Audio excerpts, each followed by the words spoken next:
Of course you're happy. You're just smiling. That means you're happy. That's what my roommate told me when I confided in her and told her I was anything but happy. And I listened to her and I thought, well, maybe that is true. Maybe smiling means I'm happy. Here I was, finally in college, the place I had worked so hard in my childhood to reach. I had a great group of friends and I did smile and laugh a lot. But even though I had all those things going for me and that meant I should have been happy, I was not. I don't know why, but as soon as I got alone with my thoughts, that's when the depression started knocking on my door, and I would lay on the floor in the darkness and just stare at the ceiling, play some sad music, and just and just languish. And I'd occasionally talk to people about it, but it seemed like nobody really understood because I'm naturally a smiley, giddy person, and they translate that as me being happy, but deep down, I was not happy. I was suffering. Back when I was trying to be happy, I was looking for happiness in all the wrong places. When we think about happiness, what's the first thing that comes to your mind? Maybe it's making a lot of money, or getting new things, or having a ton of friends, being popular, or smiling a lot and being energetic and excited and optimistic and positive. But that's not what happiness is. Happiness is just an emotion. It is something that comes and goes but never stays. And it wasn't until I realized that it clicked in my head why it's so hard to be happy. Because no matter what, happiness is not going to stay. It is going to come and then it's going to leave. And we're so focused on making the happiness stay that we don't realize it's impossible for happiness to stay. Just like it's impossible to stay angry. Think about a time when you were so angry or so stressed out about something or so upset about something that happened. Did you stay in those emotional states? Did you stay angry? Did you stay stressed out? Did you stay sad? No. What happened? It came and passed. The anger left. As time went on, the anger left. As time went on, the stress left. As time went on, the sadness left. And as time goes on, your happiness will leave too. And that was something I did not understand for a long time because I thought the key was to find happiness. And once you got happiness, you're going to stay and you be in this great state of great feelings and smiling and energy and all this stuff. But that's not the case. Happiness is just an emotion and it's not something we should be looking to get. Your goal should not to be to get happiness. Our goal is not to reach happiness. Happiness comes, and it's nice when it comes, but it's not the end point. And I really hope I'm getting some ideas into your head because until you realize happiness is not the key, you will always aimlessly go searching for happiness and be sad and depressed and down bad when happiness does not come your way. So if happiness is not the end goal, what is? It's your well-being. It's how you generally feel every single day. Right now, I'm not happy, but my well-being is sky high. I feel good. I'm not happy though, but I feel good. I'm content with where I'm at. I'm satisfied with where I'm at. And I'm saying these words and most people would be like, "No, you can't feel that. You got to be happy." But I'm telling you, I would be happy if somebody walked in right now and gave me a random piece of cake and said, "Faith, you can eat this cake and it will not mess up your year-long streak of not eating bad foods." And I would eat that cake and be so happy. And once I finish the cake, the happiness would go away. But do you want to know what would never change? How I feel right now. My well-being. That's not going to change.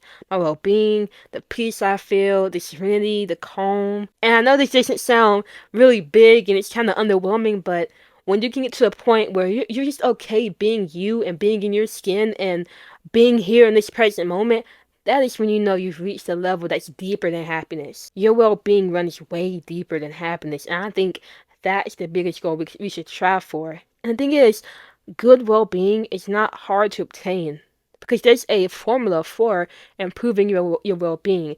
And I promise you, if you just stop focusing on trying to be happy and focus instead on improving your well-being, you will feel those good emotions in your body all the time. And I'm not saying that's happiness because happiness is emotion. This is a state that you stay in. Your well-being is a state that does not move.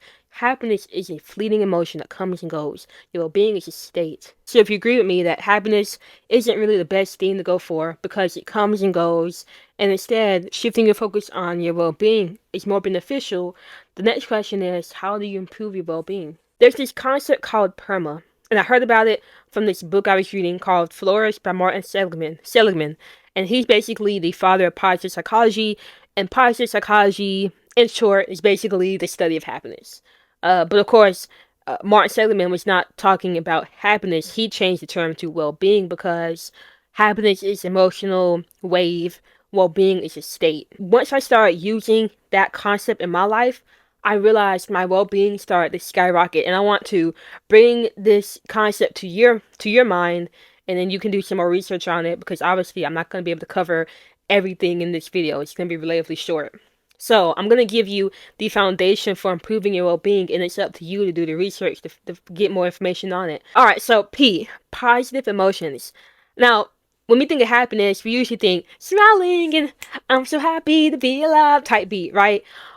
That is a factor in your well-being, but it's not the only thing because PERMA is 5 parts. PERMA, yeah. 5 parts. And good emotions is just one of them, but it's not the entire thing. So positive emotions is, smiling and feeling gratitude and being confident in yourself and seeing the world in a bright color rather than dim and gray and just horrible. You can have a quiet type of good emotions. And that's what I feel most of the time. Sometimes I am going throughout the day and the sun is shining and life is great and everything is wonderful and I'm in that mood and it feels great. But most of the time I'm just chill, but I feel great still. I'm not putting on this fancy show, but I still feel great.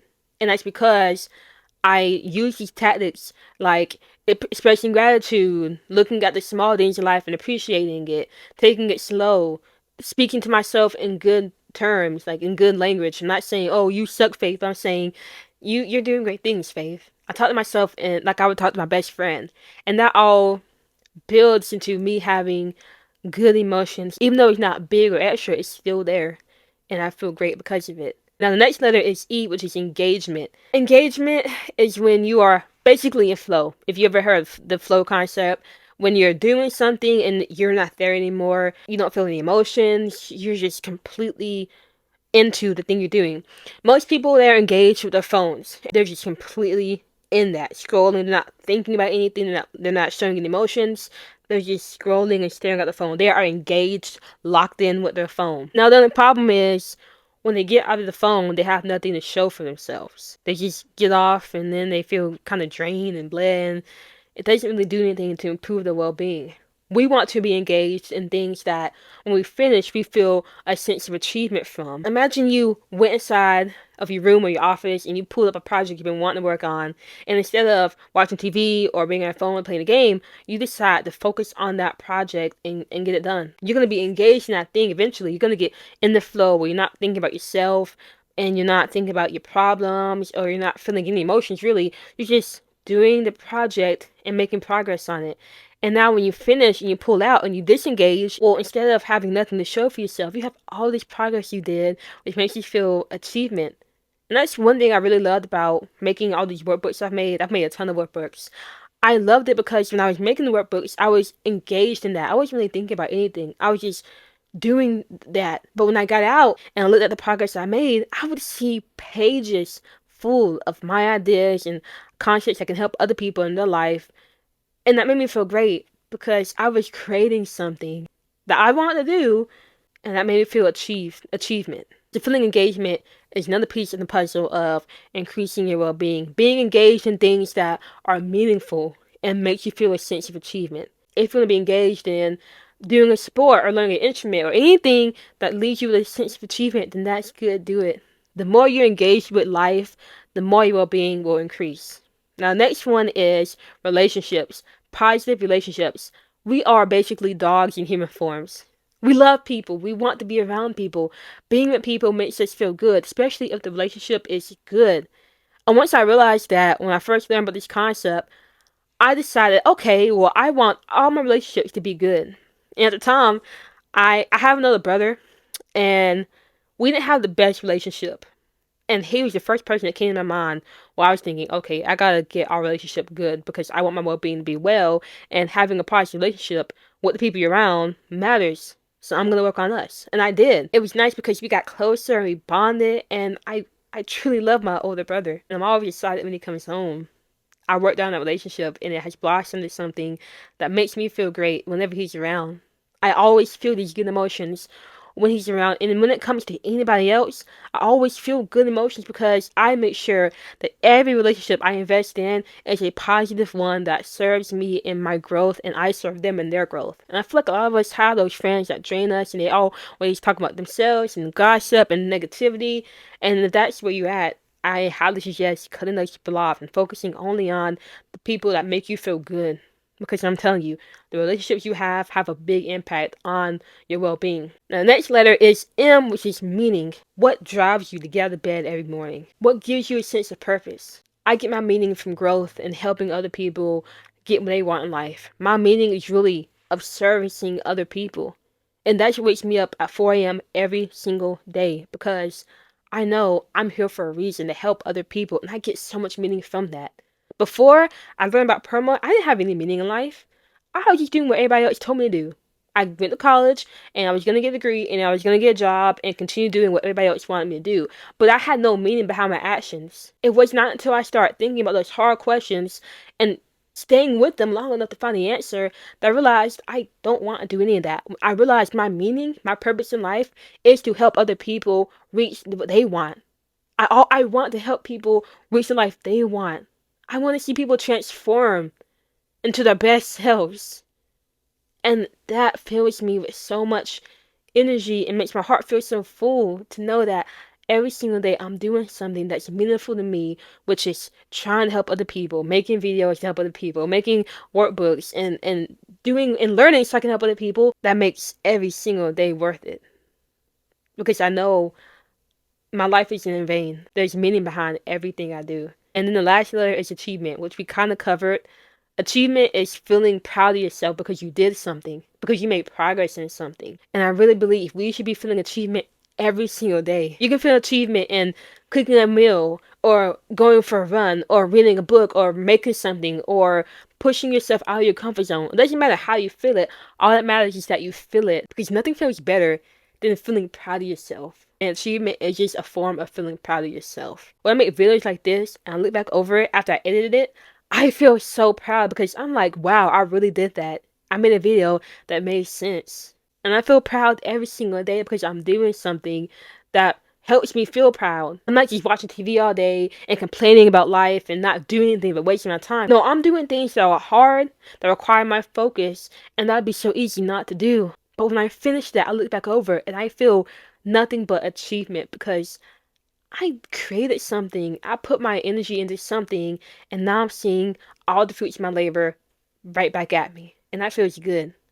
I never felt good after finishing playing hours of games or scrolling on my phone for hours and watching TV and binging a show. But I've always felt good after reading 2 chapters in a book or filming and editing a YouTube video or going for a run and coming back in completely sweaty and looking in the mirror and saying, I did that. And by putting all those letters together, positive emotions, engagement, positive relationships, meaning and achievement, PERMA, my well-being has skyrocketed to the point where I don't even care to be happy. If happiness comes, cool. It's gonna leave anyway. I care about my well-being and doing whatever I can to increase it. And because my well-being is so high, I feel like I'm in creative mode now. I'm not in survival mode anymore. I'm in creative mode. And I truly wish the same thing for you. It makes such a difference when you stop focusing on happiness and start focusing on your well-being, because your well-being is a state that does not leave. Your happiness comes and goes whenever it wants to. Regardless of what you do, you deserve to feel good. And if you're at a state where you honestly don't understand why you can't be happy and why you always feel empty and depressed, maybe you should look into your well-being. It might be low. And it might be scary to look into and realize you've been focusing on the wrong thing.